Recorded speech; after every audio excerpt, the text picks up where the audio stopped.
वालपापडी कमी वेळेत बनवायला सोपी।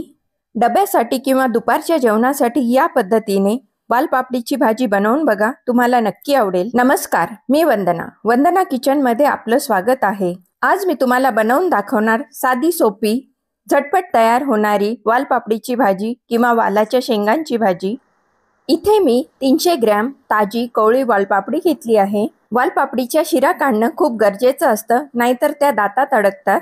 वालपापडीचं एका साईडचं देठ तोडून देठासोबत शीर सुद्धा काढून घ्यायची। त्याचप्रमाणे दुसऱ्या साईडचं देठ तोडून दुसऱ्या साईडची शीर काढून घ्यायची। वालपापडी मोठ्या साईजची असेल तर हातानेच त्याचे 3 तुकडे करायचे। बारीक शिरा राहिल्या असतील तर त्या सुद्धा काढून घ्यायच्या। हातानेच वालपापडीचे 2 भाग करायचे आणि वालपापडीत असलेल्या बी सुद्धा भाजीत वापरायच्या। कोवळ्या बी असलेली वालपापडीची भाजी खूप चवदार बनते। तर या पद्धतीने वालपापडी निवडून तुम्ही मीडियम साईजच्या तुकड्यांमध्ये तोडून घ्या। इथे मी वालपापडी निवडून स्वच्छ धुवून घेतली। कमी वेळेत सोप्या पद्धतीने वालपापडीची भाजी बनवूया। वालपापडीची भाजी मी कढईत बनवत आहे, तुम्ही पातेल्यात किंवा कुकरमध्ये सुद्धा बनवू शकता। मीडियम फ्लेमवर कढईत 3 चमचे तेल घेतलंय। तेल गरम झाल्यावर त्यात अर्धा टीस्पून मोहरी फुटल्यावर अर्धा टीस्पून जिरं, 8 ते 10 कढीपत्त्याची पानं, 5 ते 6 लसणाच्या पाकळ्या, अर्धा इंच आल्याचा तुकडा, 1 हिरवी मिरची ठेचून घेतली। तयार केलेला ठेचा ऍड करायचा।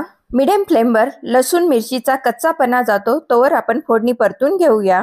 जर तुम्हाला यात कांदा ऍड करायचा असला तर एक मीडियम साईजचा कांदा बारीक चिरून घालायचा। फोडणी मी व्यवस्थित परतून घेतली। एक मीडियम साईजचा टोमॅटो बारीक चिरून घेतलाय, तो घालते। फोडणी सोबत टोमॅटो मिक्स करून घेऊया।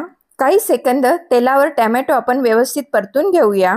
टोमॅटो परतून झालाय, त्यात आता 2 चिमूट हिंग घालायचा।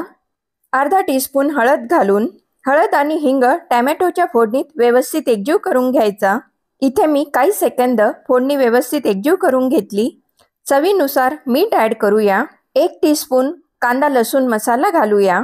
कांदा लसूण मसाला ऐवजी तुम्ही लाल तिखट सुद्धा वापरू शकता। स्लो टू मीडियम फ्लेमवर कांदा लसूण मसाला टोमॅटोच्या फोडणीत व्यवस्थित मिक्स करून घ्यायचा। इथे मी कांदा लसूण मसाला व्यवस्थित एकजीव करून घेतला। आता त्यात अर्धा टीस्पून लाल तिखट घालूया। जर तुम्ही लाल तिखट वापरत असाल तर 1 टीस्पून आणि नंतर अर्धा टीस्पून असं लाल तिखट ऍड करा। लाल तिखट तयार केलेल्या फोडणीत व्यवस्थित मिक्स करून घेते। आता झाकण लावून स्लो फ्लेमवर 1 मिनिट टोमॅटो आपण शिजवून घेऊया। 1 मिनिटानंतर झाकण उघडूया। फोडणीला छान तेल सुटले आणि टोमॅटो व्यवस्थित शिजला आहे। आता तयार केलेली फोडणी खालीवर करून व्यवस्थित एकजीव करून घेऊया। आता त्यात ऍड करूया निवडून स्वच्छ धुतलेली वालपापडी। गॅसची फ्लेम स्लो टू मीडियम ठेवून फोडणीत वालपापडी चांगल्या प्रकारे एकजीव करून घेऊया। तयार केलेल्या फोडणीत 1 मिनिटापर्यंत वालपापडी व्यवस्थित एकजीव करून घ्यायची। तर इथे मी वालपापडी व्यवस्थित मिक्स करून घेतली। आता स्लो टू मीडियम फ्लेमवर वालपापडी आपण फोडणी सोबत 2 मिनिटापर्यंत परतून घेऊया। तर इथे मी फोडणी सोबत वालपापडी चांगल्या प्रकारे एकजीव करून घेतली। आता झाकण लावून 2 मिनिटांसाठी वालपापडी आपण स्लो फ्लेमवर शिजवून घेऊया। 2 मिनिटांनंतर झाकण उघडायचं। आता वालपापडी आपण खालीवर करून व्यवस्थित मिक्स करून घेऊया। वालपापडीच्या भाजीला स्वतःचं पाणी सुटत नाही, म्हणून शिजण्यासाठी त्यात पाणी ऍड करायला लागेल। वालपापडी व्यवस्थित खालीवर करून झालीये। आता वालपापडी शिजण्यासाठी अर्धा वाटी पाणी ऍड करूया। आता गॅसची फ्लेम मीडियम करून परत वालपापडी खालीवर करून व्यवस्थित एकजीव करून घेऊया। तर इथे मी अर्धा वाटी पाणी घालून वालपापडी व्यवस्थित खालीवर करून मिक्स करून घेतली। आता झाकण लावून स्लो फ्लेमवर वालपापडी आपण शिजवून घेऊया। जर तुम्ही वालपापडी कुकरमध्ये बनवत असाल तर अर्धा वाटी पाण्यापेक्षा कमी पाणी ऍड करा आणि मीडियम फ्लेमवर कुकरची 1 शिटी घ्या। तर इथे मी स्लो फ्लेमवर वालपापडीची भाजी 8 मिनिटापर्यंत शिजवून घेतली। झाकण उघडून भाजी खालीवर करून घेऊया। वालपापडीची भाजी व्यवस्थित खालीवर करून झालीये। बघूया वालपापडी शिजली की नाही ते। बोटाने दाबल्याबरोबर वालपापडीचे तुकडे होतात, समजायचं की वालपापडी व्यवस्थित शिजली आहे।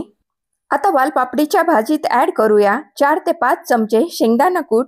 शेंगदाणा कूट ऑप्शनल आहे, जर तुम्हाला आवडत नसेल तर नाही घातलं तरी चालेल। वरून बारीक चिरलेली कोथिंबीर घालायची। वालपापडीमध्ये शेंगदाणा कूट व्यवस्थित मिक्स करून घेऊया। शेंगदाणा कूट घातला नाही तरी वालपापडीची भाजी चवदार बनते। पण जर तुम्हाला शेंगदाणा कूट घातलेली भाजी आवडत असेल तर या पद्धतीने शेंगदाणा कूट घाला आणि व्यवस्थित मिक्स करून घ्या। तर इथे मी शेंगदाणा कूट घालून वालपापडीची भाजी व्यवस्थित मिक्स करून घेतली। आता झाकण लावून स्लो फ्लेमवर एक वाफ घ्यायची। शेंगदाणा कूटचे फ्लेवर वालपापडीमध्ये मिक्स होतील। स्लो फ्लेमवर 2 मिनिटात छान वाफ तयार झालीये। आता झाकण उघडूया। वालपापडीची भाजी परत एकदा खालीवर करून घेऊया। भाजी व्यवस्थित खालीवर केल्यानंतर गॅस बंद करायचा। कमी वेळेत या पद्धतीने तुम्ही वालपापडीची चवदार भाजी बनवू शकता। सकाळच्या डब्यासाठी किंवा दुपारच्या रात्रीच्या जेवणासाठी वालपापडीची भाजी नक्की ट्राय करा। आजची साध्या सोप्या पद्धतीची झटपट तयार होणारी वालपापडीची सुकी भाजी तुम्हाला कशी वाटली कमेंट्स करून कळवा। वंदनाज किचनला लाईक, शेअर आणि सबस्क्राईब करायला विसरू नका। धन्यवाद।